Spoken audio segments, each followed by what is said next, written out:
오늘 지난 시간에 이어서 한국교회의 세계사 이제 그런 것을 계속해서 할 텐데 시작하기 전에 잠깐 기도하고 시작하겠습니다. 고마우신 하나님 감사합니다.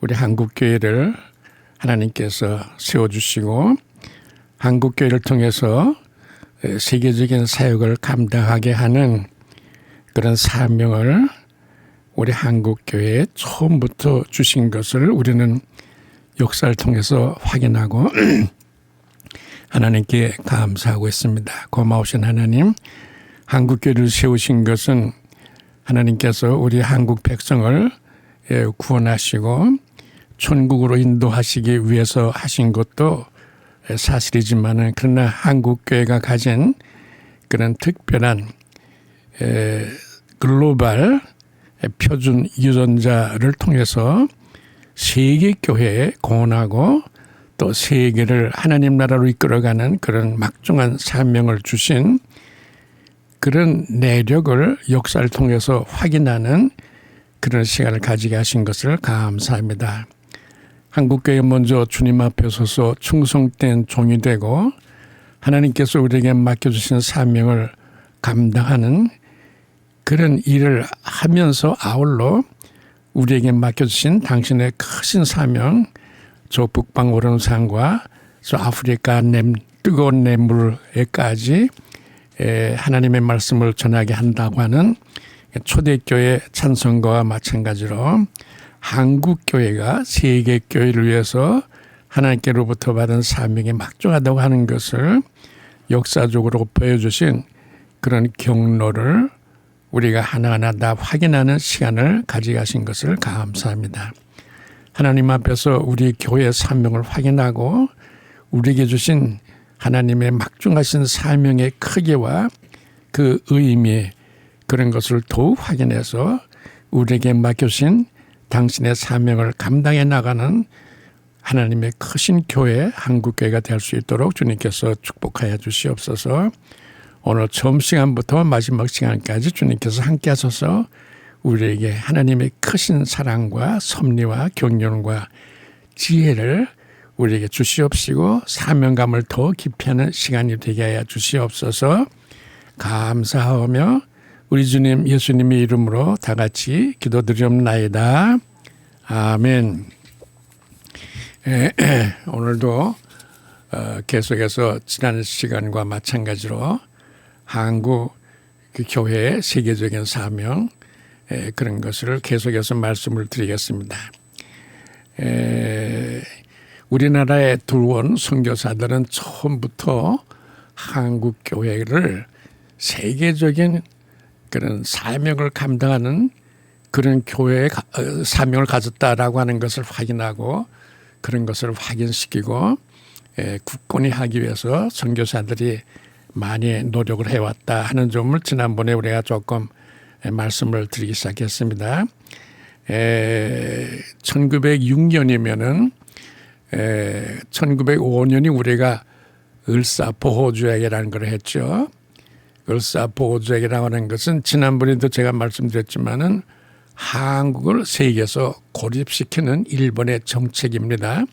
한국을 우리만이 잘 보호하고 잘 다스릴 테니까 세계는 손을 끊어라.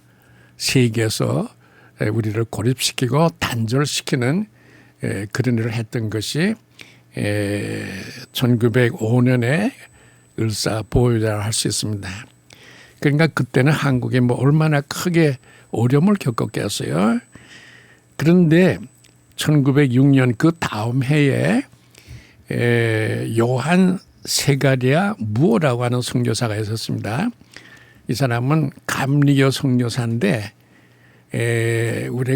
우리나라에 들어온 선교부가 많기 때문에 서로 경쟁하는 불필요한 경쟁을 막기 위해서 전국의 선교 지역을 분할하게 한 적이 있습니다.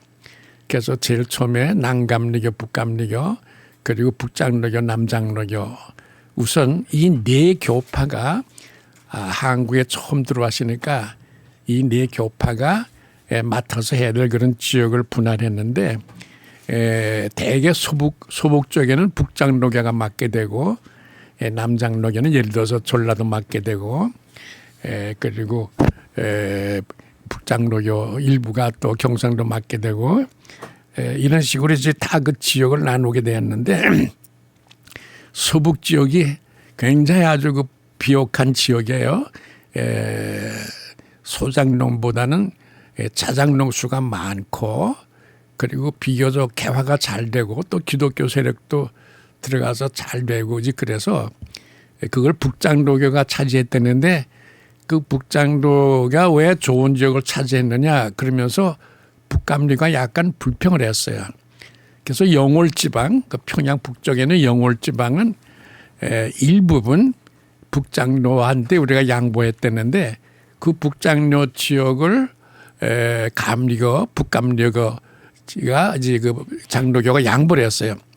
그런데 그쪽이 북감리교가 선교 지역을 맡았는데 사실 그 지역의 북감리교가 선교해서 거기서 배출한 인물들이 나중에 다 한국교의 거대 인물들이 돼요. 다 아시지만 홍영설, 유동식 이런 분들이 대개 다 그 지역 출신이에요. 그러니까 감리교가 나중에 해방되고 난 다음에 남쪽에서 그 감리교가 서로 싸움할 때 그 근본적인 원인이 북쪽에서 선교하던 그 북감리교의 영향을 받은 그런 감리교 출신들이 다 감리교 신학교 교수가 되어 대개 다 뭐 김솔선이니 뭐 여러 사람들이 다 감리교 신학교 교수가 돼요. 그래서 해방 이후에 얼마 지나가지고 감리교가 그런 그 교권 관계 때문에 서로 갈등을 일으키게 되는데 그 첫째 원인이 뭐냐 그러면은 왜 이북에서 왜 영월 지방에서 그 나온 그런 북감리교 출신 선교지에서 나온 그런 신학자들만이 한국교회의 교권을 잡고 있느냐. 그래서 그 교권을 잡고 있는 북감리교에 저항하기 위해서 남쪽 사람들이 남쪽 지방의 감리교인들이 저항을 하고 반기를 들었던 그거가 우리 남북 감리교 싸움의 시작이고 감리교 분열의 시작이었다. 그럴 만큼 이 영월 지방의 감리교 선교사들이 아주 훌륭한 분들이 갔고 그리고 거기에서 또 훌륭한 그런 감리교를 만들고 또 많은 학자들도 배출하게 됐던 그런 건데 그것을 주도했던 사람이 아까 말한 요한 세가랴 무오라고 하는 선교사예요. 요한 선교사다 그런 사람 그런 분인데 그분이 1906년에 본국에 써보낸 그런 그 연례 보고서에 이런 아주 놀랄만한 그런 그 우리들의 가슴을 뭉클하게 하는 그런 글을 써보냈어요. 그분이 써보낸 보고문에 이런 글이 있어요. 보세요. 하나님께서 왜 그렇게 한국을 오랫동안 그대로 내버려 두셨겠습니까? 그것은 아주 특별한 때에 특별한 일을 맡기시기 위해서 그렇게 오래 참고 계셨습니다. 다시 말하면 동방의 이스라엘로서 구원의 횃불을 들게 하기 위해서입니다. 동방의 구원의 횃불을 들기 위해서 그렇습니다. 그때 세계 문제는 해결되되 제대로 해결되고 만국을 구원할 수 있습니다. 이거 대단한 예언 아닙니까? 한국교회가 앞으로 세계 문제를 해결한다 그거예요. 그냥 세계 문제를 해결하되 그냥 엉터리로 해결하고 뭐 임시적으로 해결하는 게 아니라 제대로 해결하고 세계 문제를 제대로 해결하고 그리고 만국을 구원할 수 있습니다. 이런 연례 보고서를 본국에서 보낸다 그게. 그러면 그 사람이 얼마나 한국교회에 대한 하나님의 사명이 크다 세계적이다라고 하는 그런 확신을 가졌길래 5,000년 동안이나 하나님께서 참으시다가 이제 그런 사명을 한국에 주시게 됐다. 그런 건 이 사람이 이런 보고서를 쓸 적에 가슴에 불타는 그런 감동을 가지고 하나님을 찬양하는 그런 심정으로 이런 글을 썼다고 생각해요. 이렇게 해서 한국교회가 그리고 한국 감리교는 뭐 두말 거 없죠. 한국교회가 하나님의 사명을 받아서 세계를 구원하는 그런 사역에 나설 때가 온다. 그런 얘기를 예언했는데 그 다음에 1907년에 1907년이라고 하는 것은 정미조약이 체결되었을 때고 그리고 정미조약이라고 하는 것은 여러분들 다 아시겠지만은 일본 사람들이 한국의 조정에 들어와서 정치를 다 차지하는 거예요. 그러니까 한국의 정치를 그때 이미 차지하게 된 거예요. 그러니까 내무부 이런 국방부니 이런데 그때 병조, 형조, 공조 이런 그런 정부 온 기관에 일본 관리들이 와서 정치를 하는 거예요. 그러니까 한국의 행정, 정치를 다 일본 사람들이 하게 되니까 한국은 그냥 명목상으로 남게 된 거죠. 이렇게 일본은 차차차차 한국을 먹기 시작하는데 그러니까 1910년에 한일합병은 어떤 의미에서는 형식적인 게 불과한 거예요. 이미 다 1907년도에 한국의 조정을 다 차지하고 고종 황제를 퇴위시키고 그리고 약간 머리가 모자란 그런 순종을 제일 마지막 황제의 순종을 왕으로 세우는 그런 일을 했댔어요. 고종 황제를 퇴위시켰죠. 그런데 아시지만은 고종 황제가 나중에 1919년에 돌아가시게 됐는데 그 돌아가신 날에 한국교회가 아주 일어나서 3.1운동을 일으키는 그러니까 고종 황제가 돌아가시는 날짜에 주변 고주변에서 부근에서 한국교회가 들고 일어나는 것이 3.1운동이다 그런 건데 지금 돌아와서 자 정미조약을 일으켰던 1907년은 아주 우리에게 중요한 의미를 가진 해예요. 1907년에 한국의 장로교가 조직되는 거예요. 동로회라고 하는 거가. 내가 전에 말씀드린 기억이 있지만은 우리나라에서 부산에서 신의주까지 철도가 완성된 것이 1906년이에요.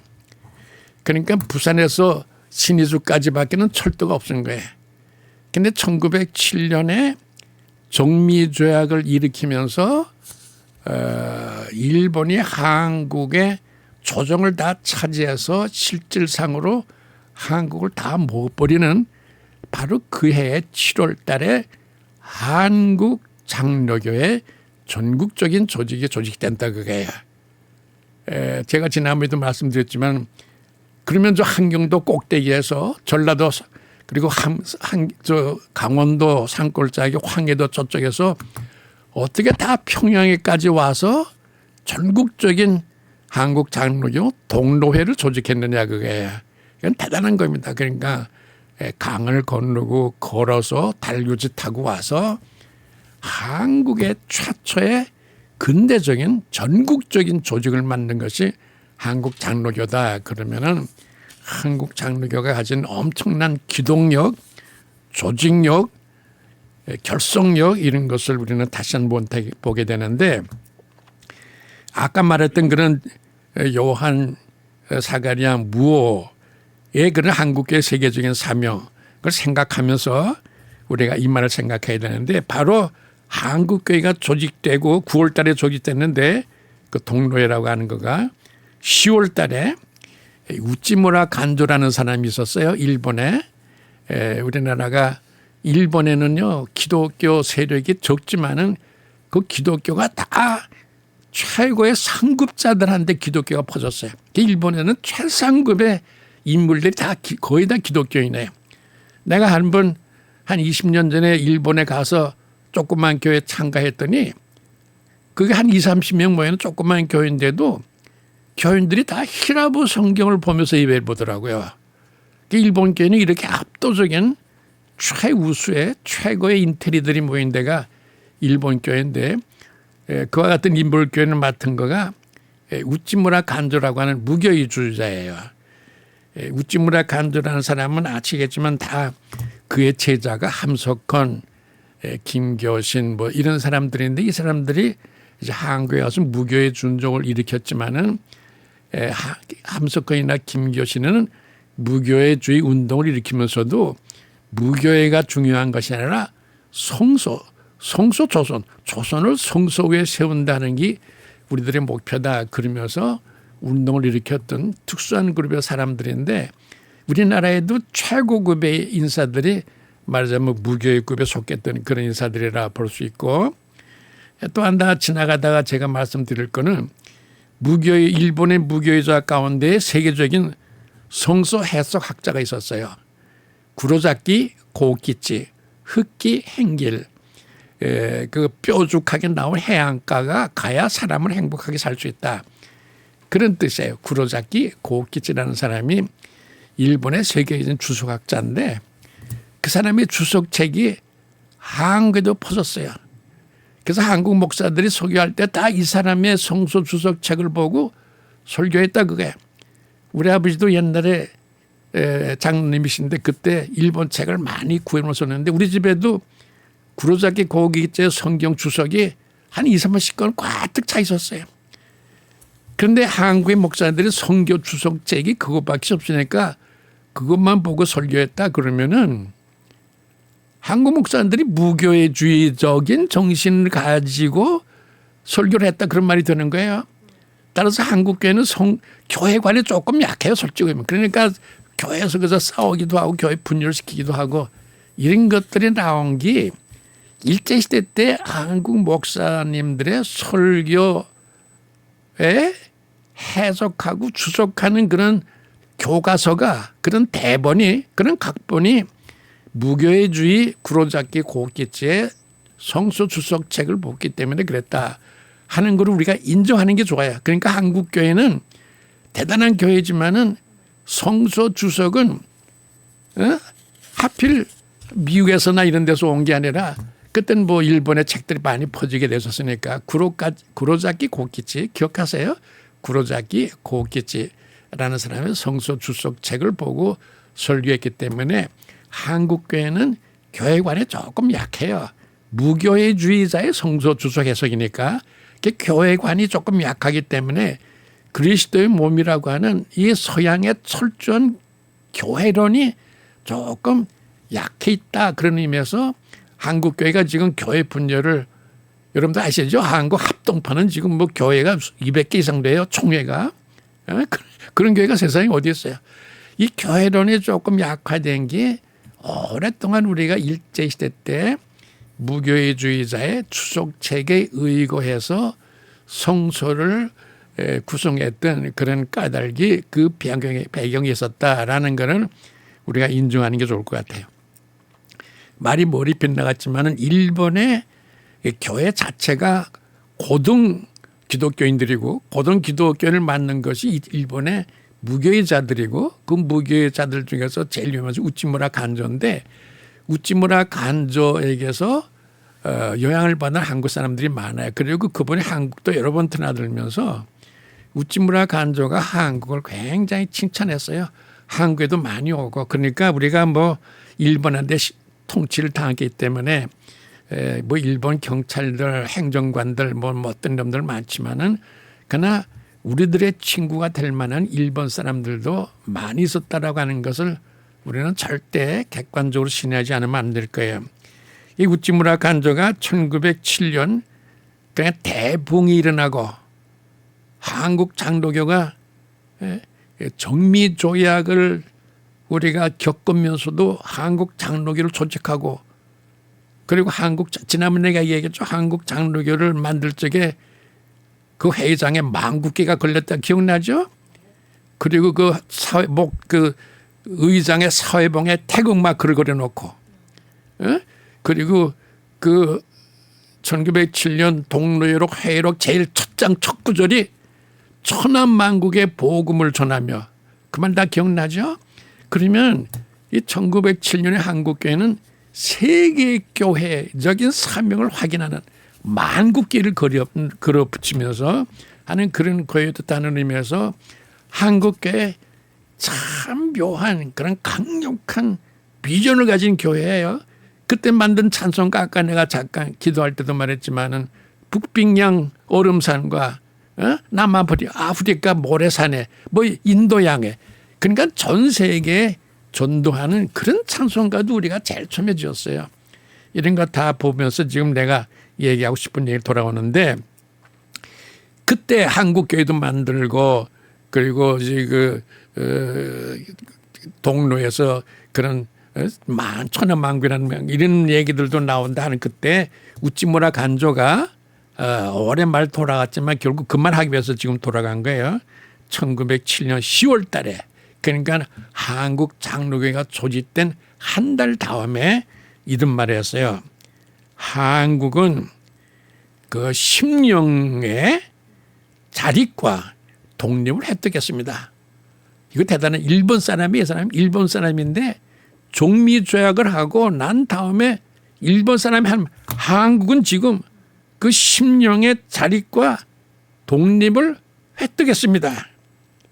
바라기는 한국이 동양 문화의 중심이 되고 이를 해동의 섬, 해동이라는 것은 그 바다 동쪽이니까 일본이에요. 이를 해동의 섬 제국 일본에까지 퍼쳐서, 그러니까 한국 기독교가 가진 힘을 일본에까지 퍼쳐달라 그거예요. 일본에까지 퍼쳐서 이제 동양이 복음이 되게 하고 한국이 가진 기독교의 빛을 일본에까지 퍼쳐달라. 그래서 그 빛이 복음의 그렇게 해서 한국이 복음의 중심이 되고 그 빛을 사방에 방출할지리라. 방출이라는 것은 다 떠서 보낸다 그거예요. 이거 지나가다가 내가 잠깐 얘기를 할 텐데 제가 딴 얘기를 좀 해서 미안하지만 우리나라 말이 한문이 많이 있어요. 한문이 70% 이상이에요. 내 이름도 민경배인데 그것도 다 한문이에요. 민이라고 하는 거는 글자가 들어가는 문이다 그거야. 문자가. 그러니까 대개 옛날에 지도 그릴 적에 학교는 문자를 썼어요. 그게 학교라는 뜻이야. 그게 민자라고 하는 거는 문화의 문이다 그거야. 민. 경은 빛경자고 배는 북돋을 배인데, 그러니까 나는 빛을 북돋는 빛의 문이다 그거예요. 학교다 그거예요. 그 이름이 의미가 있잖아요. 근데 우리나라 말이 한문을 많이 가졌다라고 하는 것은 한문은 의미가 있어요. 자, 최근에 돌아간 말 재미있어요. 요새 학생들이 한문을 모르고 한글만 배우니까 문제가 심각해요. 여러분들 방화라는 말 알죠? 방화. 방화라는 말이 무슨 뜻이에요? 하나는 불을 지른다는 뜻이야. 또 하나는 불을 끈다는 뜻이야. 그러면 방화한다 그러면 정반대 뜻이에요. 하나는 불을 끄는 거고 하나는 불을 붙이는 거고. 그러면 요새 학생들이 방화한다 그러면 어느 거라고 봐야 돼요? 여러분들 내가 정확하게 말하는데요. 우리가 한글을 전용을 하긴 하지만은 한문을 전부터 함께 써야 될 뻔했어요. 우리말에서 한문으로 된 말들 어떻게 다 없어요. 방화한다 하는 말 할 때 불 지른다 불 끈다 하는 말을 누가 그걸 써요. 방화한다 그러지. 불을 끈다 그러면 막 방화하는 건데 너 방화한다 그러면 가서 불을 지르는 거예요. 불을 끄는 거예요. 이런 게 한두 가지가 아니에요. 그러니까 일본은 계속해서 역시 그러니까 한문을 계속해서 쓰고 있고 그러는데 이거는 한국 교육에서 앞으로 심각하게 생각해. 왜냐하면 우리 문자가 70, 80%다 한문으로 됐는데 그 뜻을 모르면 앞으로 어떻게 해요? 한문은요 의미가 20개, 30개, 10개 되는 의미가 같은 발음인데 의미가 다른 것들이 20개, 30개, 10개가 되는 거예요. 그러면 한문의 의미 없이 그걸 어떻게 알아요? 한국 교육자들요 우리가 앞으로 심각하게 생각해야지. 한국 앞으로 말 못 쓰게 될 거예요. 앞으로는 지금 학생들이 그래요. 저 지금 중학생, 소학교 학생들이 지금 다 그렇게 돼 있어요. 걔들 전혀 몰라 한글. 그러니까 걔들한테 이 문제가 심각하다 그런 얘기인데 지나가다가 그런 것을 한번 깊이 생각하는 우리들 앞으로 한국의 한글학자들 깊이 생각해야 될 문제를 생각합니다. 자, 제가 여기서 오늘 하던 말씀을 다시 정리하면은 한국이 나라가 뺏긴 그때에 만국기를 거렸고 그리고 그것을 본 일본의 최고의 지성 기독자 우찌무라 간조가 한국이 그 빛을 일본에까지 비춰달라. 그리고 그 복음의 중심이 돼가지고 사방에 온 세계에 방출하라. 방출하는 것은 널리 퍼치라 그런 얘기예요. 방출. 응? 널리 퍼치라 그런 얘기예요. 이 방출이라고 하는 것은 가만히 생각해 보면요. 노력해서 퍼치는 게 방출이 아니라 이건 방출은 저절로 퍼져나가는 거야. 방출의 뜻이 그거예요. 그러니까 그것도 또 우리가 한번 알지 않으면 몰라요. 방출이라는 것은 세계의 기독교를 노력해서 퍼치라 그런 얘기 안 해. 방출하는 얘기는 저절로 퍼지게 하라. 빛이라고 하는 것은 저절로 퍼지게 되겠다 그런 얘기예요. 자, 이렇게 해서 한국 교회는 정미조약의 시련 때에 교회를 조직하고 전국적인 교회를 조직하고 그때 만국을 생각하는 기독교가 돼서 그 회록 첫 장부터 천하만국의 복음을 전하며라고 하는 것을 확인하는 세계적인 교회가 됐다 하는 것을 확인하기 위해서 제가 말씀을 이렇게까지 계속한 거예요. 오늘 제가 두 번째로 말씀드리려고 하는 것은 1904년과 5년인데 여러분 잘 보세요. 지도를 보세요. 옆에 우리나라 옆에 일본이 있죠. 일본이 우리나라에 그때 한 3배 4배 정도로 커요. 그 일본 조그만 나라, 동양에 이렇게 조그만 나라죠. 이 나라가요 세계에서 제일 큰 나라들하고 다 싸웠어요. 중국이 그때 제일 컸어요. 그게 청일전쟁이라는 거. 1년 만에 중국 때려 없었어요. 청일전쟁 1895년에서 1896년 1년 만에. 그때는 중국이 제일 큰 나라예요. 그때는 러시아도 없었고 미국도 없었어요. 예? 아니 그 있었지만 그냥 조그만 나라들이요. 그다음에 일본이 예?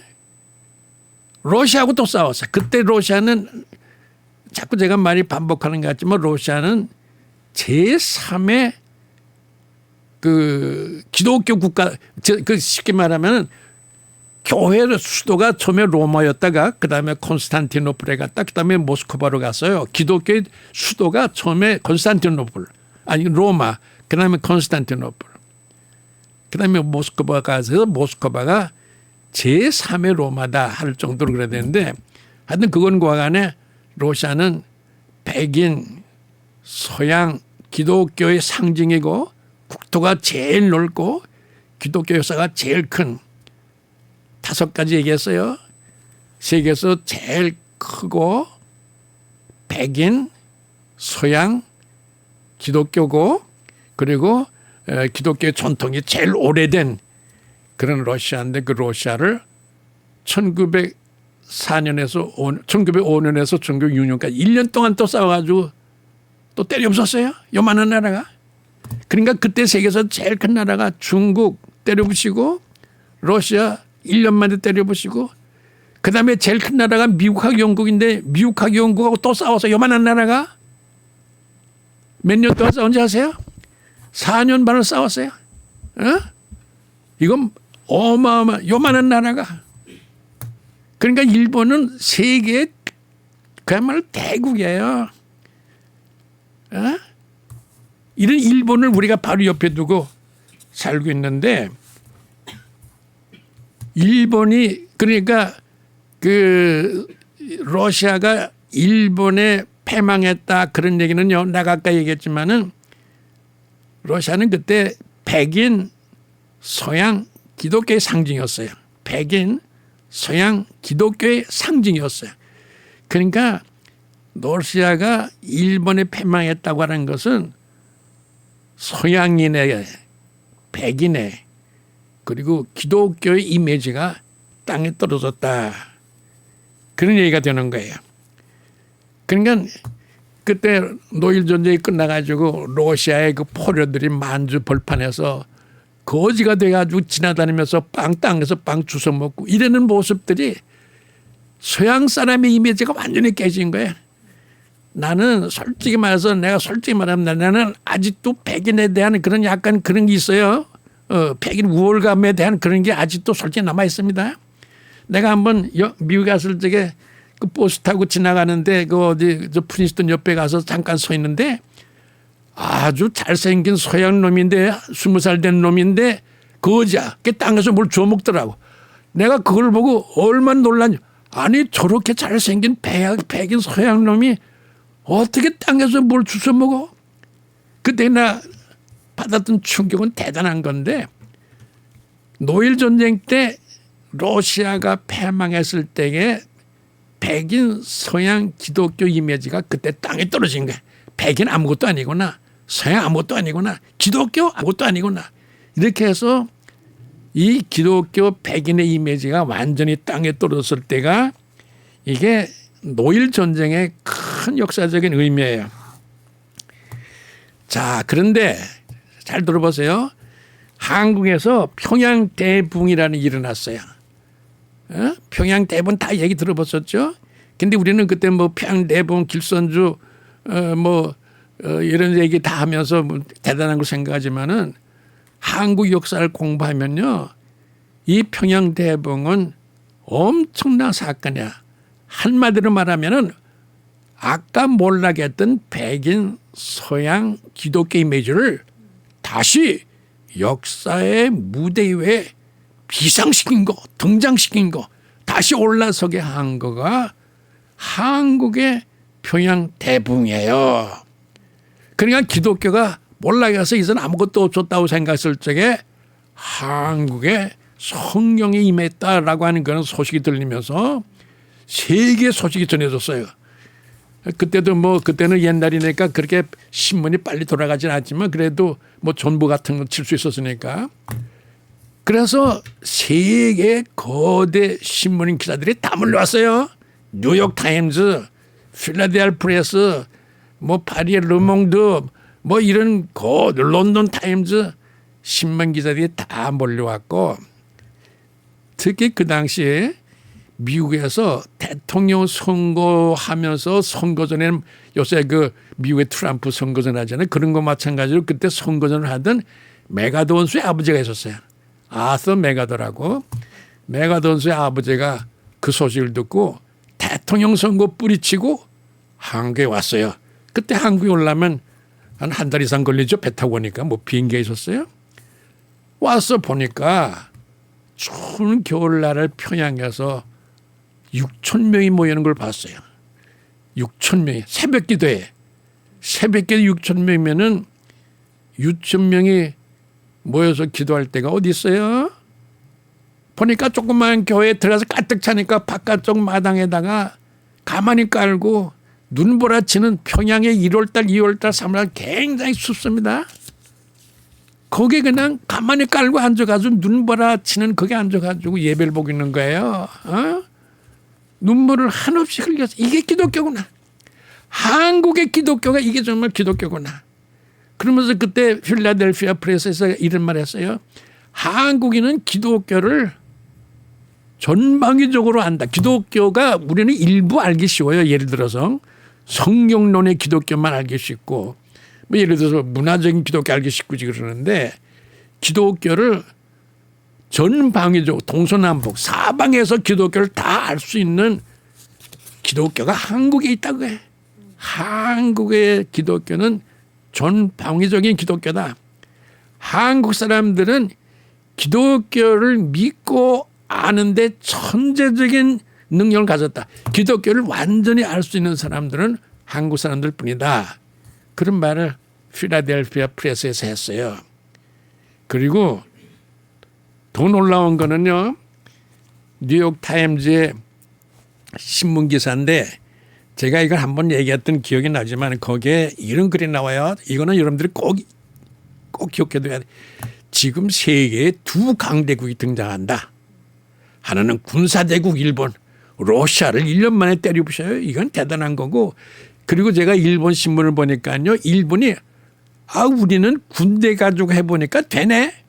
초일 전쟁에도 군대로 가지고 있고 러시아도 군대 가지고 있고 우리가 군대 가지고 되네.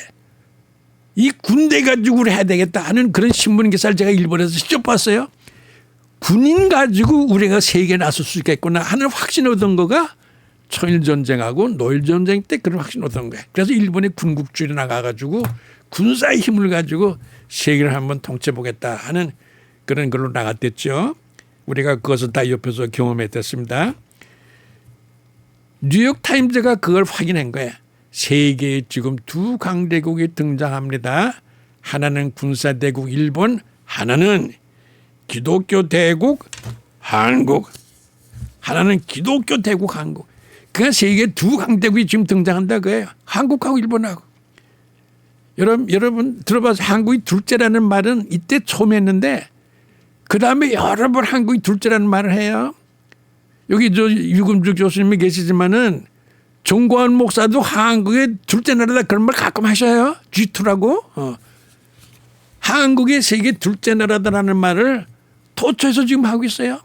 여러분이 얼마 전에 CNN에서 그런 말 했어요. 한국은 미안합니다. CNN이 아니라 미국의 뉴스월드 앤드 레포트, 뉴스월드 앤드 레포트라고 하는 그런 거는 본래 대학교의 세계적인 순위를 발표하는 나라인데 최근에 와서는 세계 국가의 순위를 발표해요. 근데 지난번에는 6째라고 했어요. 근데 금년 초에는 둘째라고 했어요. 내가 지난번에 얘기한 것 같은데 둘째라고 하는 건 내가 좀 믿기 힘든 게 싱가포르가 거기 들어가 있더라고요. 싱가포르 같은 나라를 뭐 국가 순위를 놓으면 그건 말이 안 되죠. 그건 뭐 한 도시 가지고 뭐 그럼 1등도 될 수 있죠. 그러니까 그건 지나치지만은 작년 말에 발표했던 6째라고 하는 말은 믿을 수 있는데 보세요. 미국, 중국, 러시아, 그다음에 독일, 영국, 한국 6째. 예? 근데 이제 뭐 말할 기회가 이제 자꾸 생기겠지만 한국이 둘째 나라다 하는 말은 아까도 말했지만 우리 정광훈 목사님도 자꾸 말씀하시고 그리고 실제로 그렇게 말한 데가 있어요. 좀 미국의 증권, 금융 이런 거 관계 다 분석해 가지고 조사해 가지고 발표하는 골드만삭스라는 데가 지금으로부터 5년 전에 한국은 이제 둘째 나라가 된다, G2가 된다 그런 말을 했어요. 그래서 내가 지난번에도 얘기했지만 너무 좋아서 김대중이가 미국 가면 거기 먼저 들렀다는 거예요. 뭐 미국 누구 만나기 전에. 근데 골드만삭스라는 데는 굉장히 우수한 수세들이 모여가지고 세계 경제 분석하고 시장 분석하고 그러는데 거기서 뭐 절대로 애매한 꿈 같은 얘기 하지 않아요. 정확한 자료에서 하지. 거기서 한국이 나중에 1950년, 2050년대쯤 가서는 둘째 나라가 된다 그거예요. 여러분 이런 얘기 들으면서 요새 울고 싶은 마음 없어요? 지금 우리나라 제일 높은 기관이 국회인데 국회 봤었어요? 저게 세계적인 국가가 되겠어요? 가지고 제가 뭐 그런 얘기 하기 위해서 온 건 아니지만은 가슴 아픈 얘기들이 전개되고 있는데 그러나 어느 모토인가는 이 나라를 위해서 세계를 위해서 기도하고 그리고 헌신조리라는 그런 집단이 한국에 있어요. 기독교입니다. 기독교가 한국을 끌고 갈 거야. 이거 이제 내가 말하는 게 아니라 이제 앞으로 제가 근거를 오늘 얘기하기 위한 제 강의의 핵심이 그걸 얘기하고 있는 얘기들이에요. 이제 쭉쭉 얘기해 나갈 거예요.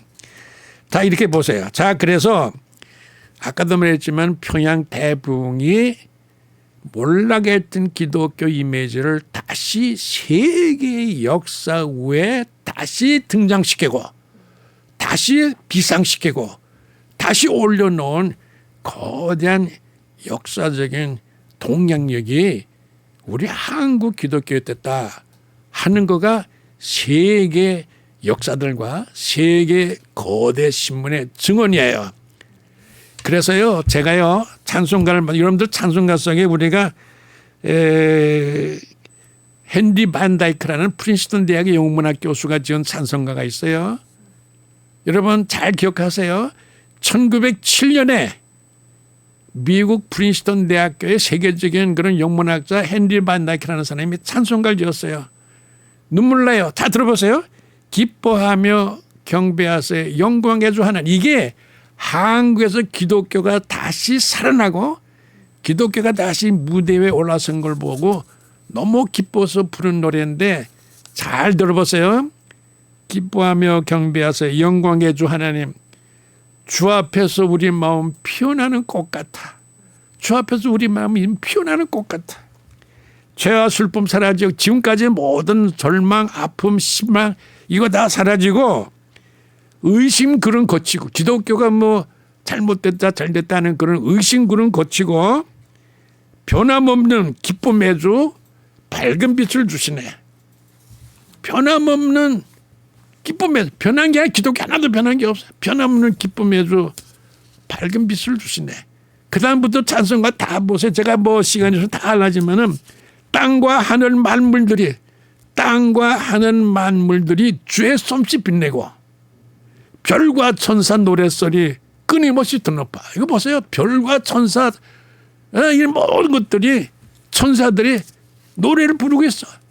지금 한국에서 기독교가 다시 솟아오른다고 해. 더구나 물과 숲과 산과 골짝 들판이나 바다나 온 세계가 모든 만물이 주의 사랑 기뻐 찬양하여라. 이 헨리 반다케 찬송가는요. 어마어마한 찬송가인데 이 찬송가가 1907년 한국에서 기독교가 다시 세계적인 그런 종교로 기독교로 다시 솟아나고 다시 세계 역사 무대에 올라간 것을 보고서 지었던 찬송가다 그런 거예요. 이런 것을 생각하면 한국교회가 가진 역사적인 사명이 여러분도 아시죠? 1881년에 확인됐죠. 한국은 기독교인의 열매로 강대국이 된다. 그런 말 기억나죠? 그다음에 1906년에 세가리안 부호의 세계 문제를 우리가 해결한다. 제대로 해결한다. 그리고 강대국이 된다. 그런 말도 기억나죠? 만국을 우리가 구원한다. 그런 말 기억나죠?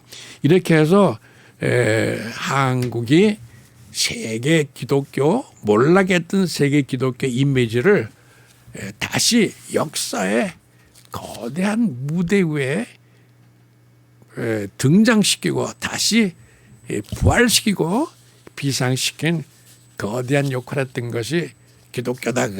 그래서 내가 지난번에도 얘기했지만 그때 너무 좋아서 6.1주년이라는 사람이 사경회가 뭔가라는 책을 내서 사경회 취지서 그랬는데 그 첫 장이 만국을 환시할지어다. 세계 만국을 둘러볼지어다. 여러분 한국이 세계를 의식한 거예요. 예? 기독교 믿으면서 한국은 세계를 의식하고 세계 무대를 생각하고 세계를 보고 진출하자. 세계를 끌고 가자라고 하는 그런 말들을 하기 시작하는데 제가 앞으로 그런 얘기들을 계속해서 할 거예요. 우리 한국 사람들요. 어마어마한 그런 세계적인 포부를 가지고 그런 비전을 가지고 그런 시력을 가지고 비전을 가졌던 거대 민족이 올시다. 함석헌이나 최남선이나 김교진이나 남궁혁이나 남궁옥이나 다 이런 한국의 세계적인 사명 그 역할 윤추도 마찬가지고 그런 사람들인데 그런 사람들이 뭐 일제 말기에 조금 뭐 잘못해 가지고 친일파를 매도하는 것은 정말 우리가 높이 쌓은 탑을 스스로 무너뜨리는 그런 결과밖에 안 된다. 그런 말을 제가 지나가면서 하고 가겠습니다. 자, 이렇게 해서 한국교회가 세계교회로 등장하고 세계적인 사명을 가진 교회로 등장하는데 1910년 우리가 일제에 합병되는 바로 그해 가을에 영국 스코틀랜드 에딘버라에서 세계 최초로 여러분들 세계 기독교가 최초로 모인 때가 1910년에 에딘버라 세계 선교협의회예요. IMC, WMC, 월드 미셔너리 컨퍼런스 혹은 인터내셔널 미셔너리 컨퍼런스 그러니까 전 세계 기독교가 함께 모인 것은 물론 뭐 로마 제국 때는 로마 제국 사람들끼리 모인 거니까 뭐 니케아 회의라든가 콘스탄티노플 회의 같은 게 물론 있었지만 그때는 뭐 세계 기독교가 다 모인다 해도 로마 제국 안의 기독교죠. 그러나 1910년에 에딘버라는 아프리카, 뭐 호주, 스페인, 남아메리카, 중국, 한국 온 세계 온 기독교가 함께 모였던 그런 때가 에딘바라 국제 선교협회인데 여러분들 여기 자세히 보면은 월드 미셔너리 컨퍼런스 그러니까 세계 교회가 하나가 될 수 있는 거는 신학적인 문제 가지고는 안 돼요. 선교 문제 가지고는 하나가 돼. 우리가 선교하자 할 때는 뭐 감리교, 뭐 성공회 이런 게 없잖아요. 그러니까 세계적으로 제일 처음에 함께 모였던 교회회도 선교회야. 선교할 때는 교파 차이도 필요 없고 신학적인 차이도 필요 없는 거죠. 예수 그리스도만 전하면 되니까. 그러니까 세계교회가 합하려면은 선교 가지고 합해야 돼. 그러니까 세계에서 제일 처음에 모였던 세계적인 회의도 다시 말하지만은 에딘바라에서 모였던 월드 미셔너리 컨퍼런스라고 하는 회의인데 거기에 한국 대표도 갔어요. 거기 가서 윤치호가 갔는데 윤치호가 가서 연설도 했어요. 그 연설한 것이 그 인터내셔널 미셔너리 컨퍼런스의 회의록에 올려 있어요. 그때 뭐 윤치호는 미국에서 그때 공부했으니까 영어도 유창하게 하고 하는 대단한 인물인데 그리고 귀족 출신이고 그분의 뭐 사촌 형 누나쯤 되는 사람이 왕비였지 않았어요. 윤비라고. 그러니까 이런 대단한 사람이 총명한 사람이 건강한 한국의 귀족 출신 기독교인이 와서 강연하니까 다 놀랐는데 그때 그 기록이 다 남아있어요 지금. 그때 존 모트라는 사람 WCC 운동에도 거물인 사람인데 요한 모트 J.R. 모트라는 사람이 있었는데 그 사람이 그 인터내셔널 미셔너리 컨퍼런스가 끝나는 제일 마지막 날에 강연을 하고 결론을 내고 그리고 끝났어요. 그 결론 맨 마지막 점에 이런 말이 나와요. 금세기 안에 그러니까 1910년 그러니까 20세기 안에 21세기 안에 금세기 안에 기독교를 전 세계에 퍼쳐서 전 세계를 기독교화할 수 있습니다.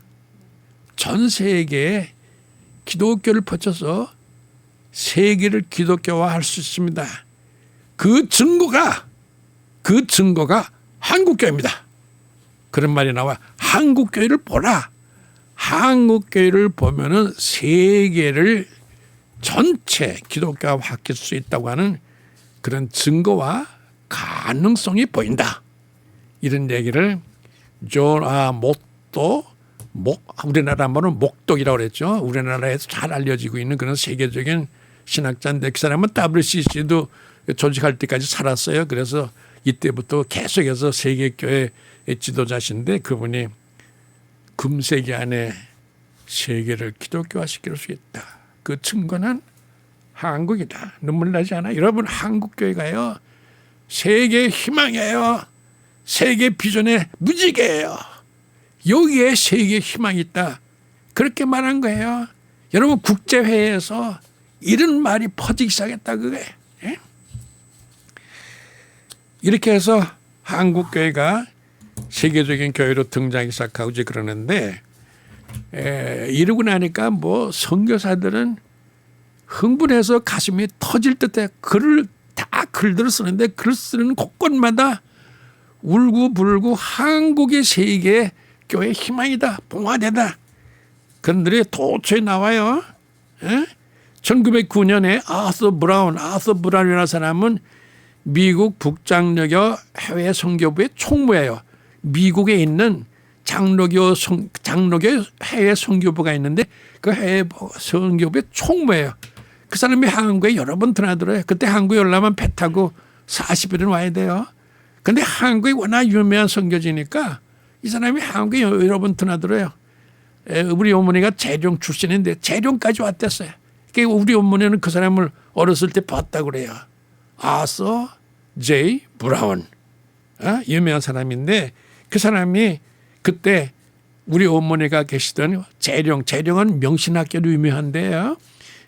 그게 이용돈 목사도 재룡에 와서 많은 뭔가 기도도 하고 그 재령 동북교에서 새벽 기도할 때 불을 껐다 그래가지고 뭐 소등했다 그래가지고 뭐 나쁜 놈들이 뭐 악담을 하고 그랬는데 이용도도 재령에 와서 특별히 우리 어머니가 어렸을 때부터 이용도 그래서 나는 이용도가 어렸을 때부터 몸에 젖어 있었어요. 그래서 제가 한국교회에서 했을 적에 이용도를 그 챕터다 썼는데 내 챕터 중에 한 챕터가 이용도예요. 한 챕터가 사람이 된 거는 그 사람밖에 없어요. 왜냐하면 내 어렸을 때부터 우리 어머니한테 이용도 그랬는데 잘 들어보세요. 내가 이용도를 처음에 내 책의 한 챕터의 주제로 쓸 적에까지도 아직도 감리교에서는 이용도가 이단이에요. 근데 나는 신앙이 보수적이거든요. 아주 경건한 사람이거든요. 그러니까 감리교에서 아직도 이단인 이용도를 쓸 적에 내가 이용도를 그냥 좋은 점만 다 말하면은 한국교회 내가 저항하는 거가 돼. 왜냐하면 그때까지도 이용도는 이단이니까. 그래서 내가 조금 교회 입장을 세워주느라고 교회가 이단이라고 해서 욕했던 그런 부분을 쓴 점이 있어요. 그거는 여러분들 잘 이해하셔야 된다. 나는 아주 경건한 보수주의적인 신학자고 교회사가인데 한국교회가 이단이라고 하는 사람을 내가 뭔데 나서가지고 이단이 아니라고 그래요. 그러니까 나는 한국교회도 인정하고 이용도도 인정하기 때문에 그걸 이렇게 잘 하느라고 쓰느라고 한국교회가 이용도를 목사 정직시켰다. 그게 말 가운데 이런 말이 있었다 하는 걸 몇 마디 썼더니 나중에 이용도를 좋아하는 사람들이 그거 왜 썼느냐고 그러는데 교회 사가는 순수하게 써야 됩니다. 자, 제가 지금 얘기하다 딴 데로 갔는데 아서 브라운이라는 사람이 황해도 재령에 와서 보니까 재령이 김익돈 목사도 활동하던 데고 소북교회에 평양과 재령 그렇게 평양과 재령을 선천 이룰 정도로 소북교회 중심지예요. 제가 거기에서 우리 어머니가 거기서 살았었거든요. 그래서 제가 재령에 대한 애착도 그러는데 아서 브라운이 재령에 와서 이런 말 했어요. 보세요. 한국은 국제정세의 전략적인 요충지다. 한국이 국제정세의 전략적인 요충지다. 여러분 이 사람이 한 말 잘 들어보세요. 한국은 세계의 심장이다. 여러분 심장이 살아야 세계가 살아요. 한국이 세계를 살리고 있다고 그래요. 한국이 세계의 심장이다 그래요. 눈물 안 나요? 여러분 한국교회가 세계의 심장이었어요. 피를 공급하고 움직이고 스스로 활동하고 스스로 벌떡벌떡 움직이고 온 몸에 피를 공급하는 세계의 심장이다. 그리고 결국 그 말을 연장해 생명의 거점이다. 세계교회의 생명의 거점이야. 한국교회래요. 우리 왜 이런 것들을 지금에 알게 되죠? 여러분 한국교회는 1909년 벌써 이런 말을 들었어요. 이것도 우리가 한 얘기, 우리가 하면 뭐 지들끼리 하겠지 그러는데 이것도 세계의 선교사를 수없이 보낸 미국 북장로의 선교부 총무 아서 브라운 기억해두세요. 아서 브라운 이 사람이 대단한 사람이에요. 미국의 해외 선교 전담 책임자인데 그 사람이 한국 와서 이런 말을 한 거예요. 다시 한번 해드릴게요. 꼭 써놨다가 외우세요.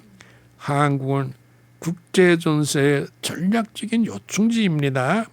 한국은 세계 심장 지역입니다. 심장입니다. 생명의 거점입니다. 이런 말을 했다 그거예요. 자 이러고 났더니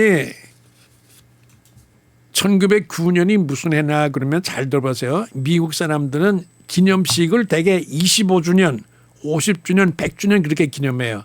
우리들은 대개 우리들은 환갑을 많이 중요하게 생각하죠. 근데 미국 사람들은 25주년 쿼터 센테리얼 그래. 쿼터 센테리얼 4분의 1 25주년 그다음에 50주년은 하프 센츄리 그다음에 100주년은 이렇게 그래서 25주년을 기념하고 50주년 기념하고 100주년 기념하고 그러는데 미국 선교부도 한국에 와서 그렇게 기념식을 해. 25주년을 기념하고 한국 선교 25주년, 한국 선교 50주년, 한국 선교 100주년 이러면서 기념식을 했는데 이 선교사들이 미국 선교사들이 제일 처음에 한국에 와서 기념식을 한 것이 1909년 25주년이야. 1909년이 한국 선교 25주년이 되는 해예요. 그래서 그때 한국에서 북장로교 선교부가 평야에서 요란한 회를 했어요. 여러분들 기념식이라는 건 뭐냐 그러면은 그 사건을 다시 한번 재현시키자 그런 얘기야. 그러니까 우리가 선교할 때 처음 그 사건 다시 한번 재현시키자 하는 거가 기념식인데 그 기념식을 1909년에 요란하게 했어요. 그리고요 미국 교회가 한국에 많은 걸 남겨놨어요. 그게 뭐냐 그러면 그때 행사 전부를 기록으로 남겨. 여러분 한국에요 기록을 많이 남긴 그룹이 한국 장로교회예요. 한국 기독교예요. 총회하면은 총회 기록 다 남기고 노회 보고서 다 뒤에 붙여놔요. 여러분 3.1운동 뭐 이럴 때 기록은 교회밖에 없어요. 그때 3.1운동 그때 무슨 신문이 있었어요? 신문 없었죠 그때는. 예? 그럼 그 3.1운동의 기록을 어디서 볼 수 있어요? 교회밖에 없어요. 교회 노회록에 사람의 이름 몇 명이 어디 총 맞고 죽었다. 교회당에 몇 채 불탔다. 가옥이 몇 채 불탔다. 몇 사람이 끌려갔다. 다 나오는 게 노회록이에요. 노회록인데 그거를 장로교 총회는 그 총회 부록으로 다 붙여놨어요. 그러나 3.1운동에 예를 들어 3.1운동의 유일한 자료가 장로교 총회록밖에 없어요. 거기에 다 있어요. 아까도 말했죠. 그때 신문도 없었어요. 그러니까 어디서 기록이 있어요. 한국 사람들 기록 잘 안 해요. 미안합니다. 한국 사람 기록 잘해요. 왜냐하면 왕조실록 4개나 있잖아요. 그죠? 예. 근데 그때는 그게 기록이 없었어요. 근데 그런 기록을 다 남겼던 것이 한국 장로교회 노회록 부록이에요. 다시 말할게요. 3.1운동 때 우리가 교회가 몇 개 타고 몇 개 불타고 몇 사람이 죽었고 몇 사람이 총에 맞았고 어디에 총 맞고 한 거 기록은요. 장로교 총회 부록에 있는 노회 보고서 밖에 없어요. 한국교회 어마어마한 역사의식에 가슴이 메이죠.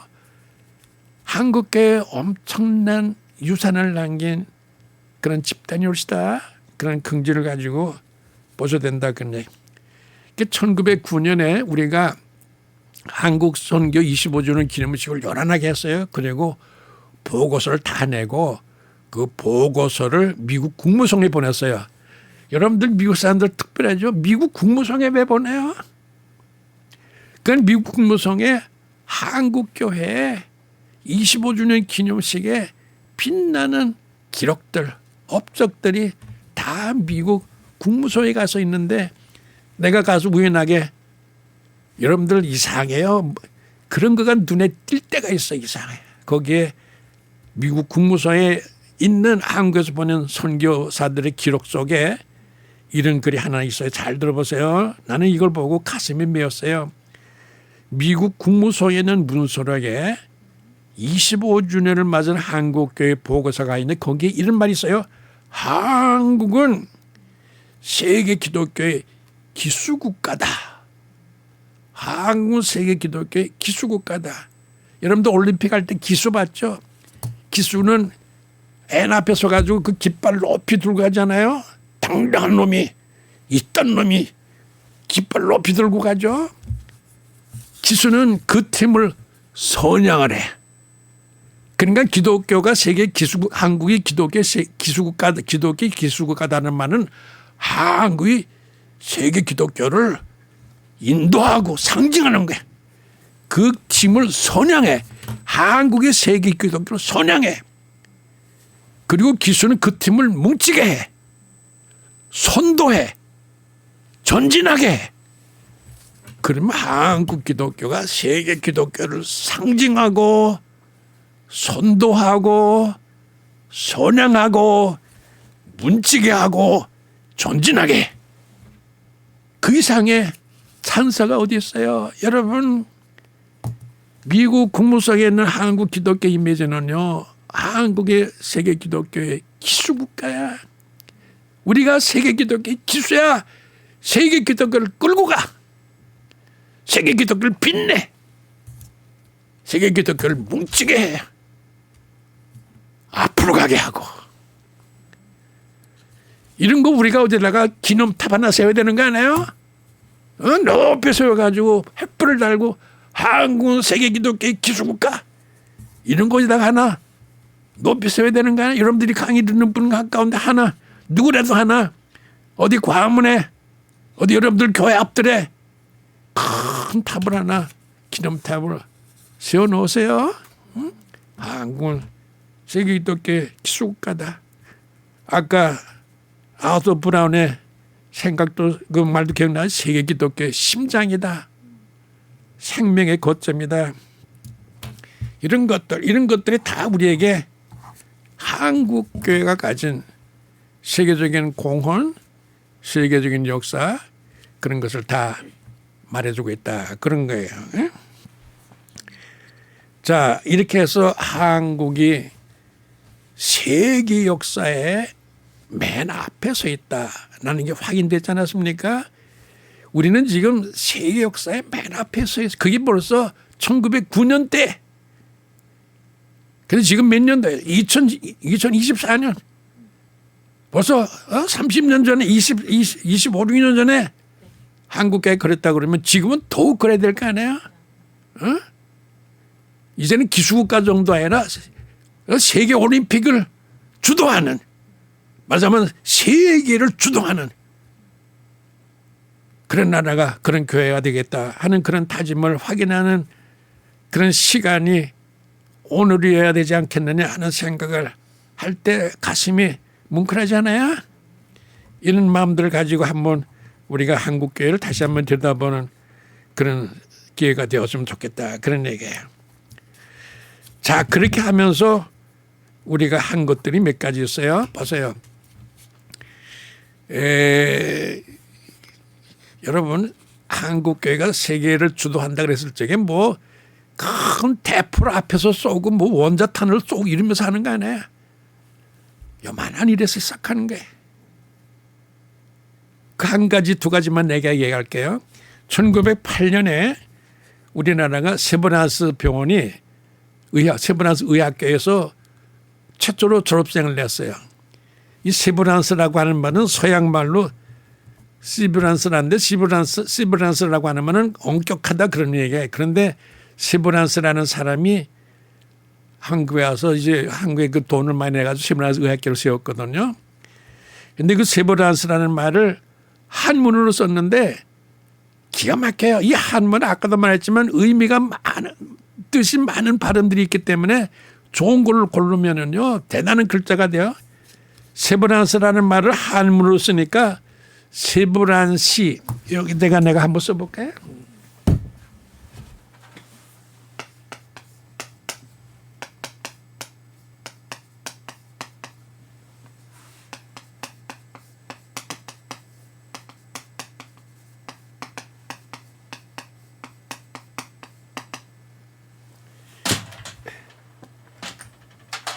이게 우리나라 한문으로 썼는데 이 한문이 아주 재미있어. 보세요.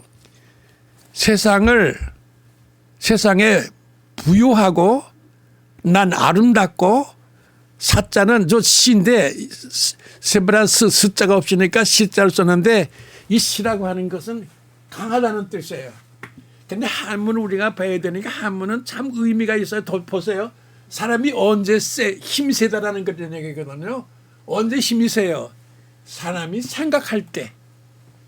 여러분들 뭐 불나서의 데카르트라는 사람은 나는 생각한다, 고로 존재한다. 그러니까 사람이 살아있는 동안에는 생각해야 된다. 생각하니까 존재한다 그거예요. 기가 막힌 얘기들이죠. 여기는 이 시자는 무슨 시자인가 그러면 사람이 생각할 때 힘이 세. 이 시자는 힘센 시인데 사람이 생각할 때 힘이 세다 그러니까 이 세브란스라고 하는 세상을 부유하게 하고 아름답게 하고 힘세게 하는, 그게 세브란스 의학교의 정신이다 그거예요. 그러니까 한 분이 얼마나 좋아요. 그죠? 연세대학은 세계로 퍼져나가는 요 셋자는 세계도 되지만 세대도 되잖아요. 역사적으로 오래 계속하는 세계 퍼져나가는 그러니까 한문의 뜻을 알고 쓰면은 한문도 아주 의미가 있는 정말 중요한 그런 황궁과 같은 문자다 그런 생각을 하게 되는데 자 1909년에 우리나라가 제일 처음에 세브란스 의학전문학교에서 졸업생을 내요. 졸업생이 7명 나왔는데 7명 중에서 한 놈이 아주 모래가 좋아서 얼마 후에 교수를 써요.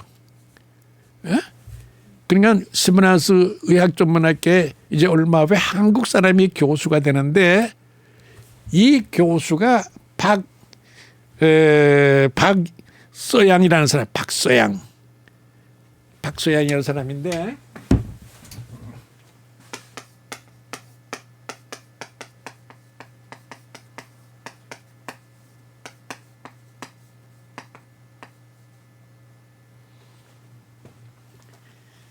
박서양이라는 사람인데 이름이 아주 좋죠. 한문을 쓰면은 그 뜻이 가끔가다가 좋을 때가 있어요. 박서혜라는 그 보면은 박이라는 것은 소박하다 그런 얘기인데 소박한 사람인데도 상스러워지고 태양처럼 빛난다 그거야. 아주 상스러워지고 태양처럼 빛났다 그건데 여러분 우리나라 세브란스 의과대학에 처음으로 한국인 교수를 썼기 때문에 우리나라 대학에 한국인 교수는 이게 처음이야. 한국 역사에서 대학 교수는 박소양이 처음이에요. 잘 들으셨어요? 그런데 이 박소양은 누구냐 그러면 백정이에요. 백정의 아들이에요. 여러분 들어보세요. 옛날에 백정은 호족이 없었어요. 호족이 없으니까 죽이나 사나 그 사람 살인죄도 안 돼. 인간이 아니야 맞아만. 근데 백정이 우리나라 최초의 대학 교수예요. 이게 세상을 바꾸는 건요. 불란서 혁명처럼 혁명하고 러시아 혁명처럼 불태우고 그래가지고 하는 게 아니에요. 이게 바로 세상을 바꾸는 거예요. 우리나라 최초의 교수가 백정의 아들이에요. 그리고 또 한 가지 중요한 게 있습니다. 연세대학교 아시죠? 연세대학교 연희전문학교인데 연희전문학교는 조금 늦게 시작하긴 했지만은 연희전문학교 최초의 교수가 유옥겸이라는 사람이 있었어요. 유옥겸. 이 유옥겸이라는 사람은 누구냐 그러면은 그 육일준 유성준의 그런 유성준의 아들인데 이 유옥겸은 잘 들어보세요. 우리나라 제일 마지막에 왕이 철종이에요. 철종의 부인이 있어요. 철종의 부인 왕비. 그 왕비의 오빠인가 그래요. 왕비. 그러니까 왕의 일춘이야 말하자면 왕의 일춘.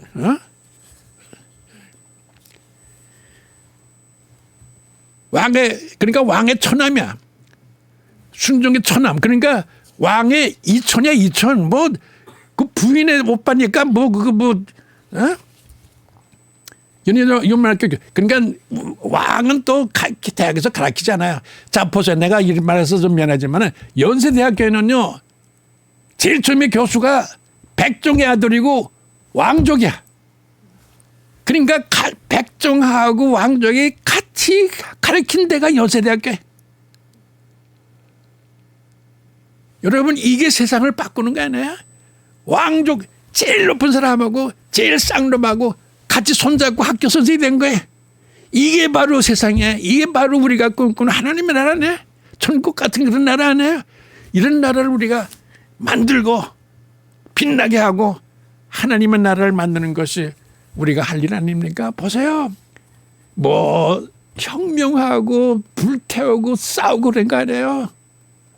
그 옛날에 우리나라에서 제일 처음에 백정이 교수가 되고 왕의 처남이 교수가 되고 이게 바로 하나님의 나라고 하나님의 낙원이고 이게 하나님께서 만드신 세상이에요. 이게 이런 세상을 만들기 위해서 실제로 노력하고 열매를 맺고 결실을 맺어서 이 세상을 만든 게 한국 기독교 이런 업적을 냈으면은 앞으로도 또 그런 업적을 내서 누가 말한 대로 내가 말이 계속해서 말이 반복되겠지만은 만체스터 가디언이 지금으로부터 한 20년 전 벌써 20년쯤 됐어요. 20년쯤에 18년 전쯤에 만체스터 가디언이 그런 말 했잖아요. 한국은 세계의 종말이 오기 전에 세계를 주도할 것이다. 세계를 종말이 오기 전에 주도할 것이다라는 얘기는 한국은 꼭 그 말이죠. 종말이 오기 전에 그러니까 한국은 언젠가는 꼭 세계를 주도할 것이다. 그런데 그 이유 그 근거가 있어요. 그 근거는 뭐냐 그러면은 기독교의 열기에 힘입어. 기독교의 열기에 힘입어서 세계를 주도할 것이다. 그러면 한국이 세계를 주도할 적에 기독교가 그 앞에 설 거다. 그 얘기. 왜? 백정을 한국 최초의 왕으로 만들고 왕의 처남을 대학교에서 가르치게 하는 왕족과 처남이 같이 손잡고 학교 선생이 되는 이런 나라가 바로 하나님이 세상에서 만든 그런 나라 아니에요? 무슨 자유평등 무슨 남녀평등 뭐 이런 거 필요 없어요. 그냥 이렇게 하면 되는 거 아니에요? 이렇게 실천하면 되는 거 아니에요? 이런 게 우리 한국 역사에 있는데 모르겠어요. 다른 나라에 이런 거가 있는지 없는지. 그러나 저로서는 이건 엄청난 영광의 각본이고 이런 대본이 한국교회의 대본이다. 그런 생각을 할 수 있다. 그런 얘기예요. 여러분 이광수라는 사람 아시죠? 이광수라는 사람이 기독교에 대해서 얘기를 많이 했어요. 그 사람이 지은 찬송가가 많고 이제 그러는데 또 찬송가 번역한 것도 많고 이제 그러는데 아직도 그대로 쓰고 있는 것들이 많아요. 이광수는 기독교에 대해서도 글을 많이 썼습니다. 앞으로 이광수를 많이 연구해야 될 거고 대학교에서도 신학교에서도 이광수를 가지고 한 학기 동안 연구하면 좋겠다 그런 생각할 때가 많은데 이광수처럼 기독교를 정확하게 본 사람도 쉽지 않아요. 예? 그는 기독교에 대해서 한없는 감사의 마음을 가져서 기독교 아니더라면 한국이 저렇게 안 된다 그래. 기독교 때문에 한국이 저렇게 됐는데 한글은 지금 세계에서 제일 훌륭한 글자 아닙니까? 자, 그런데 이광수가 1917년 24살 때 여러분들 아시죠? 이광수는 25살 때 동경 YMCA에서 진행된 그런 조선 독립선언서를 읽었지 않았어요? 28 독립선언서라는 게 있잖아요. 그가 일본에 있는 한국 유학생들이 독립선언서를 작성하고 그것을 YMCA 강당에 모여가지고 독립선언을 한 거가 28 독립선언서라는 거네. 근데 그 독립선언서를 25살짜리 이광수가 썼어요. 25살 지금 벌써 25살? 우리 아들 우리 손자아이가 벌써 32살 34살인데 25살짜리가 독립선언서를 쓰고 지금 그거 우리가 보면요. 기가 막힌 명문 마그나카르타 될 거 아니에요. 얼마나 아름답고 힘이 있는지 몰라요. 그런 글을 썼던 그런 이광수인데 그런 이광수가 1917년에 25살 적에 조선 총독부 기관지가 매일신보라는 게 있었어요. 지금 서울신문 있잖아요. 저 서울신문은 언제나 정부 기관지야.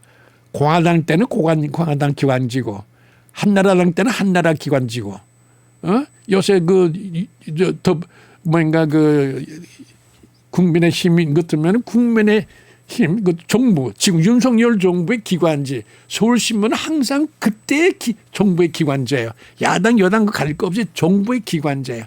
매일신보가 맞으면 총독부 기관지인데 그 총독부 기관지에 이광수가 1917년에 이런 걸 썼어요. 잘 보면 잘 듣고 잘 외워뒀다가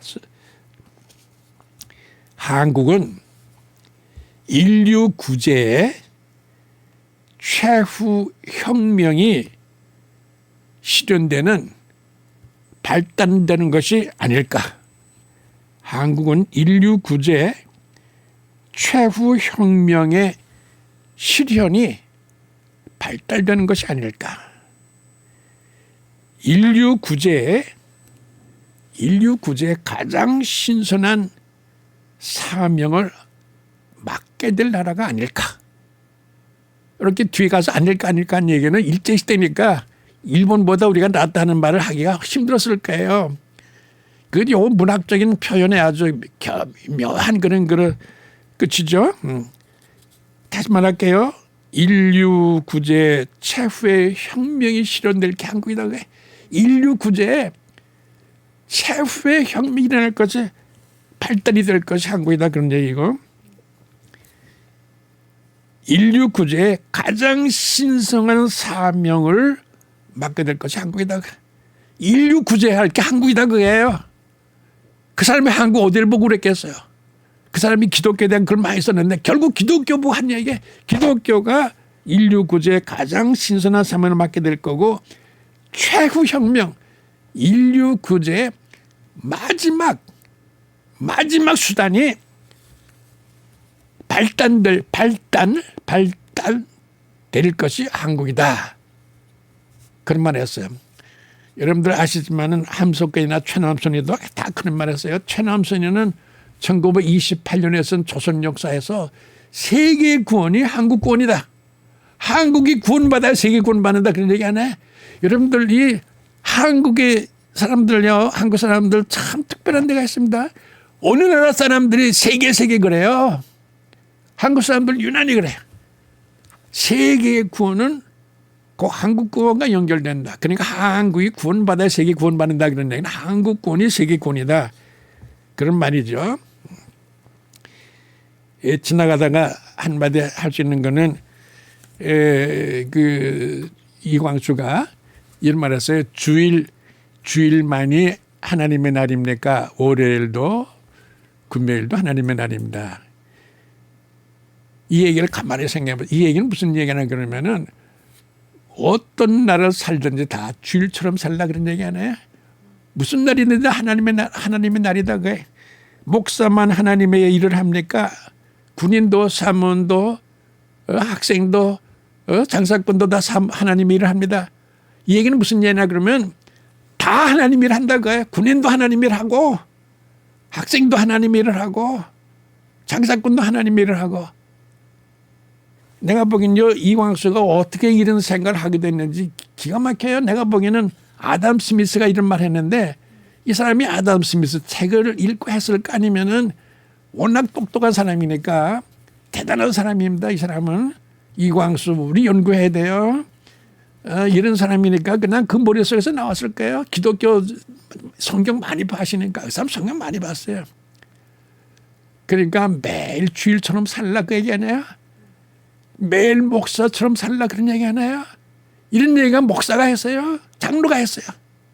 이광수가 했어요. 매일매일 주일처럼 살라. 매일매일 목사처럼 살라. 이런 훌륭한 신앙에 맞아만 총명한 대단한 선배들이 있었다는 생각하고 이런 사람들을 우리가 기념하고 연구하고 탑을 세워주고 계속해서 읽고 그래야 우리나라가 세계적인 그런 나라가 되는 어떤 근거가 있고 발판이 있고 헌장이 있을 거예요. 이 헌장을 제공하는 이런 분들에게 우리는 늘 공공히 생각해야 된다 그런 얘기를. 이러다가 제가 책을 보면서 또 한번 눈물이 나는 그런 경우가 있는데 1918년에 조선 총독부의 기관지 아까 말했죠. 조선 총독 기관이 매일신보예요. 근데 조선 총독부의 기관지 매일신보에 이런 글이 실렸다고 하는 것은 조선 총독부가 이런 글을 실리게 했다는 말밖에 안 되는 거예요. 그러면 그 사람들이 악한 일만 했겠느냐. 이런 일도 하게 했다 하는 거는 그 사람들도 어느 정도는 한국의 정신을 이해해 줬다 그런 말이 되는 거예요. 솔직하게 그런 말 우리가 인정해야 됩니다. 왜냐하면 이것이 조선 총독부 기관지니까. 1918년 조선 총독부에 이런 글이 나와요. 지금 한국의 동일한 사상과 기치 아래에서 이만큼 단결된 사회는 교회밖에 없다. 예수 교회는 형대적인 정치 제도를 취하여서 엄연히 한 국가의 위세를 보이고 있다. 기독교인은 국가와 같은 위세를 보이고 있다. 이게 총독부 기관지에 써 있는 글이에요. 지금 한국의 동일한 사상과 기치 아래 이만큼 단결된 단체는 기독교밖에 없다. 기독교의 높은 정신과 위대한 발자취를 긍정해주는 그런 말이 아니에요. 여러분, 조선 총독부가 그러다가 그 다음에 쓴 글이 있어요. 지금 조선에 총독부 관리와 비교할 만한 유능하고 활동적이며 미래가 약속된 집단은 한국 기독교인 목사들밖에 없다. 그런 말이야. 한국에서 지금 유능하고 활동적이며 비전을 버리지 않는 유일한 집단이 있다. 그게 한국교회 목사들이다. 조선 총독부가 이런 말을 했다고 하는 것은 한번 우리가 깊이 생각해 볼 그런 문제라고 생각합니다. 그러니까 여러분 아시지만은 앞으로 그 기회가 있으면 말씀드리겠지만은 조선 총독부 안에 그 고급 관리들 중에 기독교인 몇 분 있었어요. 여러분들 아시지만은 그 서울에 독수교회라는 게 있었지. 아시죠? 독수교회라고. 그죠?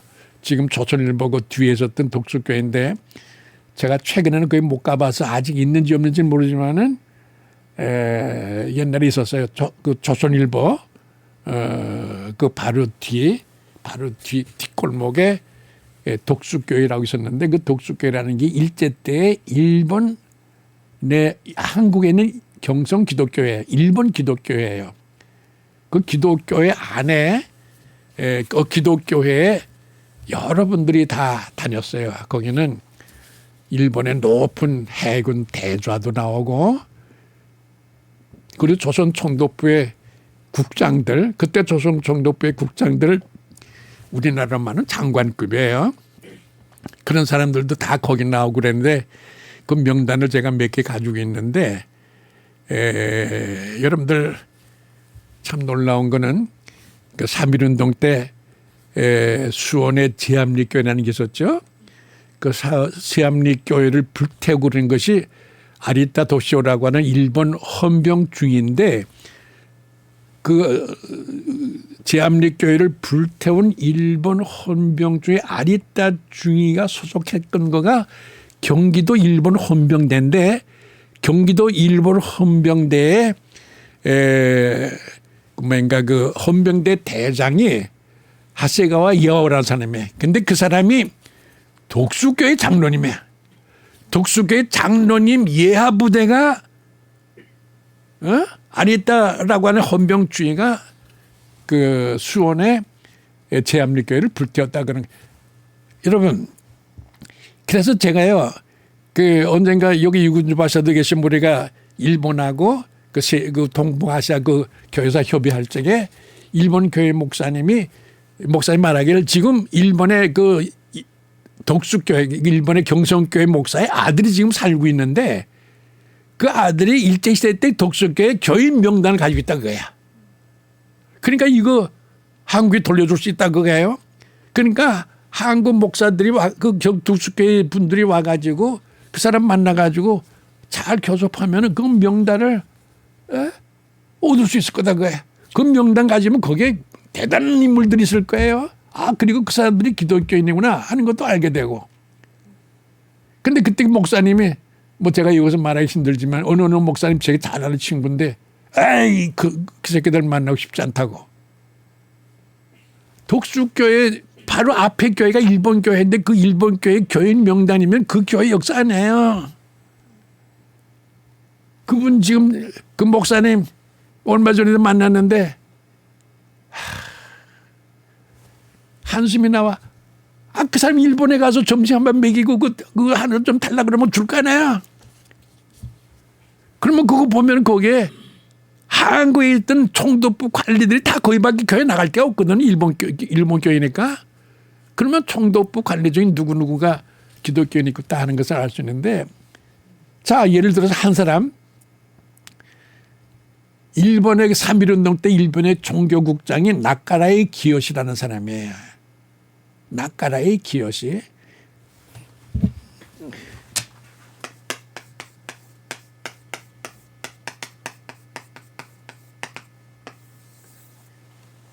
일본 사람은 그 한문을 쓰면 조금 이름이 이상해요. 우물의 반쪽만 깨끗하다 그러는데 우물의 반쪽만 깨끗하다. 나카라의 기요시라는 사람인데 이 사람은 대단한 사람이 나중에 일본에 가서 일본의 도지사를 8군데나 했어. 일본은 현이라고 그래. 에? 뭐 효고갱 뭐그 현이라고 그러는데 일본에 도가 많은데 그 현이 많은데 8군데 도지사 현지사를 했던 사람이야. 근데 기독교인이네. 이 사람이 일제 때 3.1운동 때 일본의 조선 총독부의 종교국장이에요. 그 사람이 3.1운동 때 일본 군경들 얼마나 깐지 몰라요. 이래가지고 무슨 문명 국가냐 그러면서 총독부 안에 이런 인물이 있어서 이런 인물도 내가 보기엔 그 교회 다녔을 거예요. 그러면 그 교회 명단 안에 뭐 이런 것들 뭐 별게 다 있었을 거야. 그게 역사지. 그걸 왜? 여러분 그 어딘가 그 보면은 그 뭐 이소벨 그 여왕 있잖아요. 그때 그거 죽이려고 그러니까 이쪽에서 그 뭐 서로 싸우면서 여기서 큰 소리 쳐요. 내 편이 누구냐 그런 소리가 성경에 있죠. 내 편이 누구냐. 내 편이 누구냐. 총독부 안에도 내 편이 있은 거예요. 그때 다 나쁜 사람. 그때 뭐 독구도미 소호라는 일본의 거대 인물도 3.1운동 막 갔어요. 너희들 그런 식으로 해서는 일본이라고 하는 그런 나라 못 지킨다. 이런 것들도 공부하는 거가. 그리고 일본에도 순수하고 고귀하고 참된 그런 기독교인들이 한국과 함께 손잡고 갔다 하는 그런 눈물고운 기록들이 많아요.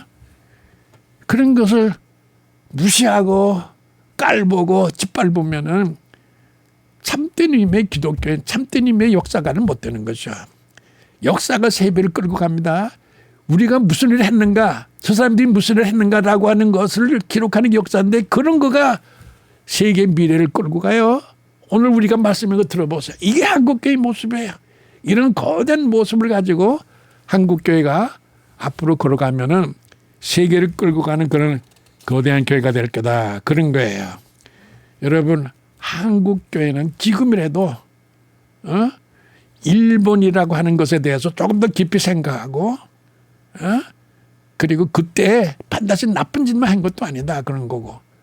그리고 일제 말기 한국교회 생태 같은 것도 조금 신중하게 생각해서 지나치게 칠판은 그런 것을 생각하고 말하는 그런 버릇을 버리고 객관적으로 순수한 것은 순수한 대로 보고 우리들의 친구는 누구였다 내가 생각하고서 지나가는 게 좋겠다. 그런 생각이 들어요. 내가 이런 말해서 미안하지만 나는 일제 때 국민학교 다녔는데 그때 뭐 일본 한국 그런 게 없었죠. 우리 그 이북의 황해도는 춥습니다. 겨울에도 우통 벗고 그리고 작업하고 군사처럼 군사훈련도 받고 나는 그게 어렸을 때 그랬다고 생각해. 지금 제가 90세예요. 건강하잖아요. 지금 이런 말 해서는 안 되지만은 그때 그렇게 혹독한 훈련을 받았기 때문에 그렇다 그런 생각을 해요. 아주 훈련을 잘 받았어요. 혹독하게 훈련 받고 농사도 짓고 체육도 하고 잘 배우고 이런 국민학교 생활을 제가 보냈어요. 이런 것도 긍정적으로 생각하고 평가하는 그런 게 있어야 참된 힘의 역사 해석이 되는 거지. 일본 새끼들 그런 말만 해가지고 되겠어요? 아니 제 말은 객관적으로 보자고 하고 순수하고 보고 그리고 선악을 분명히 가려서 생각하는 그런 타입으로 역사를 봤을 때 신중하다 그런 생각하면서 아까도 말했지만은 우찌무라 간조 같은 사람들은 한국 일본을 와서 선교해달라 그리고 세계를 구원해달라 그런 말 했어요. 우찌무라 간조 같은 사람들이. 제가 말이 좀 결론 부분에서 말이 빨라졌지만은 한국교회에 이렇게 걸으면서 세계를 구원하는 횃불을 들게 하신 하나님께 감사하면서 함께 걸어왔고 앞으로도 그렇게 갈 길을 다짐하는 우리들이 다 돼야 한다고 생각합니다.